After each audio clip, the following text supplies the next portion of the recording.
If you're watching this right now, stay till the end, because what started as a complete accident turned into a story that changed two broken lives forever. And if you believe that second chances can come in the most unexpected ways, then hit that like button and subscribe, because this story might just remind you that miracles often wear ordinary faces. It all began on a cold winter morning in Karachi. The alarm buzzed at 6 a.m., and Ryan, an exhausted single dad in his early 30s, rolled out of bed with the same heavy sigh he'd been carrying for years. His 5-year-old daughter, Amara, was still curled up in a blanket on the sofa, her tiny hands gripping a half-torn teddy bear. Ryan had been working 2 jobs, one as a mechanic during the day, and another as a delivery driver at night, just to keep a roof over their heads. Life hadn't been kind since his wife passed away 3 years ago. He never complained, but anyone who looked into his eyes could see the exhaustion that no sleep could fix. That morning, everything felt strangely quiet. He turned toward the kitchen to make breakfast, and froze. Standing there, wearing his oversized shirt, was a woman he didn't recognize. Her hair was messy, her eyes tired yet sharp, and she looked completely out of place in his tiny, run-down apartment. Before he could even speak, she said softly, "I'm sorry. I didn't mean to scare you." Ryan blinked in confusion. "Who are you? And why are you wearing my shirt?" The woman smiled awkwardly. "Long story. I just needed a place to stay for a few hours. It's not what it looks like." Turns out, the night before, there had been a storm. Ryan had helped an injured woman whose car broke down near the highway while delivering food. He didn't even notice her face properly, he just brought her home so she could stay safe until the rain stopped. He'd given her a shirt to wear after her clothes were soaked. And then he fell asleep on the couch beside Amara.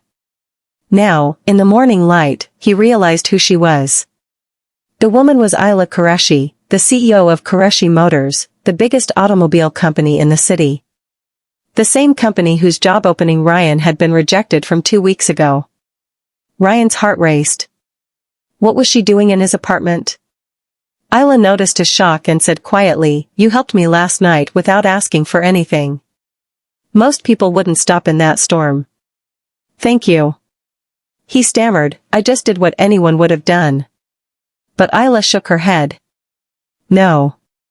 Most people don't care anymore." She looked around his small home, the peeling walls, the half-broken furniture. "You live here with your daughter?" Ryan nodded, embarrassed. "Yeah. Just us." Ayla's expression softened. "You're doing your best." For some reason, that simple sentence hit him harder than anything.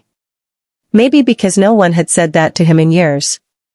Over breakfast, bread, eggs, and tea, Ayla noticed how tenderly he spoke to his daughter, how he laughed even when life clearly hadn't been fair. When she was leaving, she said something unexpected. "Come to my office tomorrow." Ryan frowned. "Why?" Ayla smiled. "Because I think we might have a position for someone like you. Someone who doesn't give up." The next day, Ryan walked into Qureshi Motors wearing his only clean shirt. Everyone stared, he clearly didn't belong among the polished executives. But Ayla welcomed him personally. She offered him a job as a junior technician and promised training to help him grow. Ryan worked harder than anyone. He'd come early, leave late, and every rupee he earned went into Amara's education. Ayla noticed his dedication and promoted him within months. But more than that, she began to admire his resilience. Behind her powerful CEO image, Ayla was lonely too. Her success came at the cost of relationships and peace. She had wealth, but no one she could trust. Ryan, on the other hand, had nothing, except a heart that never stopped caring. Over time, they formed an unlikely friendship. She'd visit his small apartment sometimes to play with Amara or share dinner. For the first time, Ayla laughed freely, without worrying about business meetings or stock prices. But one day, everything changed. A competitor spread rumors that Ryan had stolen company data. Security escorted him out, and everyone whispered behind his back. Ryan didn't fight back, he just looked defeated.